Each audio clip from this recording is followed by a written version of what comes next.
வணக்கம். மிதுன ராசி அன்பர்களுக்கான மார்கழி மாத ராசி பலன்களை பார்க்க போகிறோம்.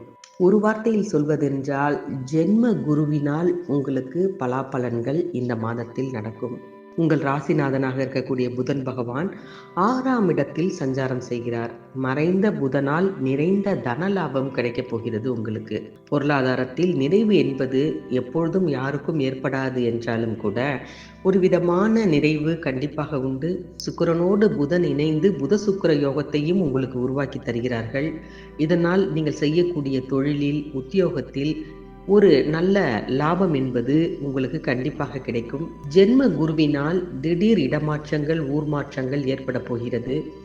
உத்தியோகம் பார்ப்பவர்களுக்கெல்லாம் ஒரு சிலருக்கு நீண்ட தூரங்களுக்கு மாற்றல் கிடைக்கக்கூடிய ஒரு நேரம் என்று இந்த நேரத்தை சொல்லலாம்.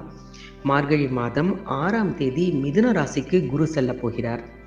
ஜென்ம குருவாக அவர் வரக்கூடிய நேரத்தில் அவர் வக்ரமாகவும் இருக்கிறார். இதனால் என்ன நடக்கும்? ஜென்மமாக இருந்தால் கண்டிப்பாக நோய் நொடிகள் ஏற்படும்.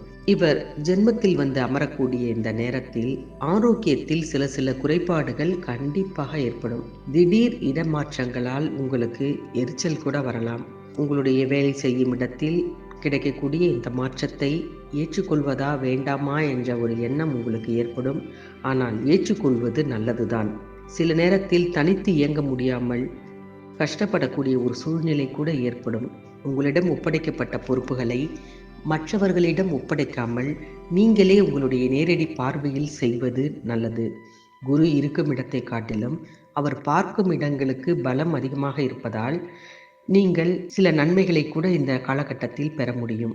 சுப காரிய பேச்சுக்கள் ஏதாவது நடந்து கொண்டிருந்தால் நல்ல விதமாக அது முடியும். பெற்றோர்கள் உங்களுக்கு உறுதுணையாக இருப்பார்கள். பழைய வாகனங்களை மாற்றிவிட்டு புதிய வாகனங்களை வாங்குவதில் ஆர்வம் காட்டுவீர்கள். சொத்து விற்பனையால் வரும் லாபத்தை கொண்டு பல சுப காரியங்களை நடத்தக்கூடிய அளவுக்கு உங்களுக்கு பொருள் சேர்க்கை ஏற்படும். மார்கழி மாதம் 7ஆம் தேதி தனுசு ராசியில் சென்று சுக்கிர பகவான் அமரப்போகிறார். உங்கள் ராசிக்கு 5, 12 இந்த 2 இடங்களுக்கு அதிபதியானவர் சுக்கிரன். அவர் 7ஆம் இடத்தில் வந்து அமரும் பொழுது வாழ்க்கை துணையால் உங்களுக்கு பல நன்மைகள் நடக்கும். கணவனாக இருந்தால் மனைவியாலும், மனைவியாக இருந்தால் கணவனாலும் பல நல்ல லாபங்கள், நல்ல விஷயங்கள், மனதிற்கு மகிழ்ச்சி தரக்கூடிய விஷயங்கள் எல்லாம் அடுக்கடுக்காக நடக்கும்.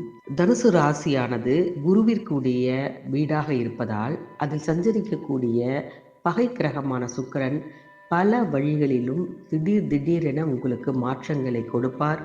சிலருக்கு அதனால் அலைச்சல்களும் மன வருத்தங்களும் கூட ஏற்படும்.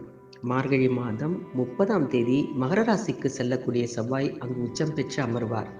உங்கள் ராசிக்கு 6, 11 இந்த 2 இடங்களுக்கு அதிபதியானவர் செவ்வார்.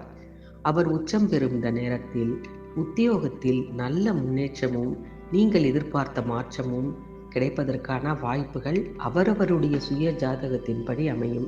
ஒரு சிலருக்கு கடல் கடந்து செல்லக்கூடிய வாய்ப்பு கூட கைகூடும். பொது வாழ்வில் உள்ளவர்களுக்கெல்லாம் இதுவரை உங்கள் மேல் யாராவது ஏதாவது குற்றம் குறை சொன்னால் அது எல்லாம் நீங்கி நிம்மதி பெருமூச்சு விடக்கூடிய ஒரு சூழ்நிலை மாதத்தின் கடைசியில் ஏற்படும். பொதுவாக மிதுனராசி மாணவ மாணவிகளுக்கெல்லாம் கல்வியில் அதிக ஈடுபாடும் போட்டி பந்தயங்களில் வெற்றியும் கிடைக்கும்.